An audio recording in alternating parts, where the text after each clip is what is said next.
ಮಯ್ಯಾಸ್ ಕಿಚನ್ಗೆ ಎಲ್ಲರಿಗೂ ಸ್ವಾಗತ. ನಾನು ಶೈಲಾಮಯ್ಯ. ಇವತ್ತಿನ ಹೊಸ ರುಚಿಯೊಂದಿಗೆ ಬಿಸಿ ಬಿಸಿ ಅನ್ನಕ್ಕೆ ಒಂದು ರುಚಿಯಾದ ಸಾರನ್ನು ಮಾಡೋಣ. ಚಳಿಗಾಲದಲ್ಲಿ ಒಳ್ಳೆ ನೆಲ್ಲಿಕಾಯಿ ಸಿಗ್ತದೆ.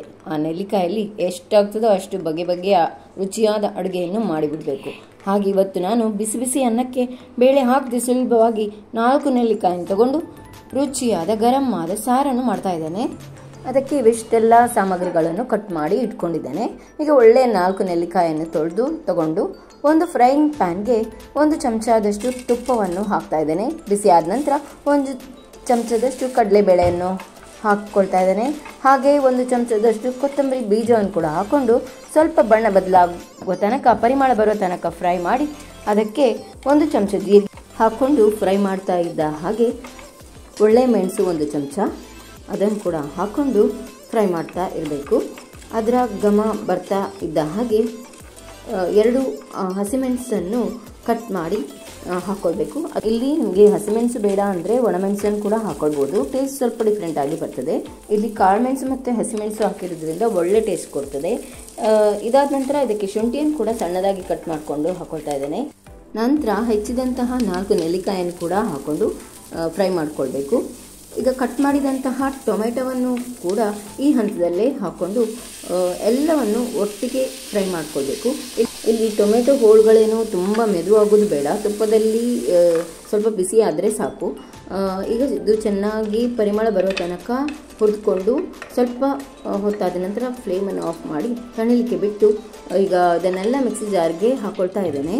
ಇಲ್ಲಿ ಟೊಮೆಟೊ ಮತ್ತು ನೆಲ್ಲಿಕಾಯಿ ಯೂಸ್ ಮಾಡಿರೋದ್ರಿಂದ ಹುಣಸೆ ಹುಳಿಯನ್ನು ಹಾಕ್ತಾ ಇಲ್ಲ. ನೆಲ್ಲಿಕಾಯಿ ಹಾಗೆ ಟೊಮೆಟೊದ ಹುಳಿನೇ ಸಾಕಾಗ್ತದೆ. ಈಗ ಇದಕ್ಕೆ ಅರಿಲಿಕ್ಕೆ ಬೇಕಾಗುವಷ್ಟು ನೀರನ್ನು ಸೇರಿಸಿ ನುಣ್ಣಗೆ ಅರ್ತ್ಕೊಂಡು ಬಂದಿದ್ದೇನೆ ನೋಡಿ. ಈ ಸಾರಿಗೆ ಬೇಳೆನೂ ಹಾಕ್ತಾ ಇಲ್ಲ. ಟೊಮೆಟೊ ನೆಲ್ಲಿಕಾಯಿಯ ಪೇಸ್ಟ್ ಹಾಗೆ ಕಡಲೆಬೇಳೆ ಹುರಿದ ಪೇಸ್ಟ್ ಮಾಡಿಕೊಂಡಿದ್ದರಿಂದ ಸಾರಿನ ಹದ ಚೆನ್ನಾಗಿ ಬರ್ತದೆ. ಈಗ ಇದನ್ನು ಸಾರು ಮಾಡೋ ಪಾತ್ರೆಗೆ ಹಾಕ್ಕೊಂಡು ಅದಕ್ಕೆ ಎಷ್ಟು ಬೇಕೋ ಅಷ್ಟು ನೀರನ್ನು ಹದ ಮಾಡಲಿಕ್ಕೆ ಹಾಕ್ಕೊಂಡು ಕನ್ಸಿಸ್ಟೆನ್ಸಿಯನ್ನು ಅಡ್ಜಸ್ಟ್ ಮಾಡ್ಕೊಳ್ತಾ ಇದ್ದೇನೆ. ಈ ಸಾರು ಬಿಸಿ ಅನ್ನಕ್ಕೆ ಒಂದೇ ಅಲ್ಲ, ಸೂಪ್ ಥರ ಕುಡಿಲಿಕ್ಕೂ ಕೂಡ ಸೂಪರ್ ಆಗಿರ್ತದೆ. ಸಾಕಷ್ಟು ನೀರನ್ನು ಸೇರಿಸ್ಕೊಂಡ ನಂತರ ಈಗ ರುಚಿಗೆ ತಕ್ಕಷ್ಟು ಉಪ್ಪನ್ನು ಕೂಡ ಹಾಕ್ಕೊಳ್ತಾ ಇದ್ದಾನೆ. ಹಾಗೆ ಕರಿಬೇವು ಸೊಪ್ಪನ್ನು ಕೂಡ ಹಾಕ್ಕೊಂಡ್ರೆ ಅದರ ಘಮ ಇನ್ನೂ ಕೂಡ ಚೆನ್ನಾಗಿ ಬರ್ತದೆ. ನಂತರ ಇದಕ್ಕೆ ಬೆಲ್ಲ ಕೂಡ ಹಾಕ್ಕೊಳ್ತಾ ಇದ್ದೇನೆ. ಈ ಸಾರು ಹುಳಿ ಇರೋದ್ರಿಂದ ಬೆಲ್ಲ ಹಾಕ್ಕೊಂಡು ಟೇಸ್ಟನ್ನು ಬ್ಯಾಲೆನ್ಸ್ ಮಾಡಬಹುದು. ಇದನ್ನು ಈಗ ಚೆನ್ನಾಗಿ ಕುದಿಲಿಕ್ಕೆ ಬಿಡಬೇಕು. ಕುದಿತಾ ಇದ್ದ ಹಾಗೆ ಸ್ವಲ್ಪ ಗಟ್ಟಿನೂ ಆಗ್ತದೆ. ಒಂದು ಕುದಿ ಬರ್ತಾ ಇದೆ ಅಂತ ಅನ್ನುವಾಗ ಸಣ್ಣದಾಗಿ ಕಟ್ ಮಾಡಿ ಇಟ್ಕೊಂಡಂತಹ ಕೊತ್ತಂಬರಿ ಸೊಪ್ಪನ್ನು ಹಾಕ್ಕೊಳ್ಬೋದು. ತುಂಬ ಕುದಿಯೋದು ಬೇಡ. ಒಮ್ಮೆ ಕುದ್ದ ನಂತರ ಫ್ಲೇಮನ್ನು ಆಫ್ ಮಾಡಿ ಒಂದು ಒಳ್ಳೆಯ ಒಗ್ಗರಣೆಯನ್ನು ರೆಡಿ ಮಾಡಬೇಕು. ಸಾಸಿವೆ, ಜೀರಿಗೆ, ಒಣಮೆಣಸು, ಕರಿಬೇವು ಹಾಗೆ 1 ಚಿಟಿಕೆ ಇಂಗು ಕೂಡ ಹಾಕ್ಕೊಂಡ್ರೆ ಒಂದು ಒಳ್ಳೆಯ ಸೂಪರಾದ ನೆಲ್ಲಿಕಾಯಿ ಸಾರಿಗೆ ಒಗ್ಗರಣೆಯನ್ನು ಕೊಟ್ಟರೆ ನಮ್ಮ ನೆಲ್ಲಿಕಾಯಿ ಸಾರು ರೆಡಿ ಆಯಿತು ನೋಡಿ. ಇದರಲ್ಲಿ ನೆಲ್ಲಿಕಾಯಿ ಹಾಕಿದ್ದೇವೆ ಅಂತ ಖಂಡಿತ ಗೊತ್ತೇ ಆಗೋದಿಲ್ಲ, ಆದರೆ ಟೇಸ್ಟ್ ತುಂಬ ಚೆನ್ನಾಗಿ ಡಿಫ್ರೆಂಟಾಗಿ ಬರ್ತದೆ. ಆರೋಗ್ಯಕ್ಕೆ ತುಂಬಾ ಒಳ್ಳೆಯದು.